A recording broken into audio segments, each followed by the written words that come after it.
Patay ang isang motorcycle rider matapos masagasaan ng isang truck sa Kabakan, Cotabato. Babala po, sensitibong video ang inyong mapapanood.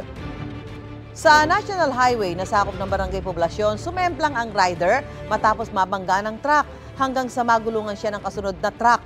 Batay sa investigasyon, nag-overtake ang motorsiklo sa truck. Bumagal ang takbo ng motor habang nasa harapan ng truck. Hindi raw masyadong kita ng driver ng truck ang rider nang mangyari ang aksidente. Dead on the spot ang 38 anyos na rider. Nasa kustodiya na ng pulisya ang truck driver na walang pahayag. Gusto mo bang mauna sa mga balita? Mag-subscribe na sa GMA Integrated News sa YouTube at tumutok sa unang balita.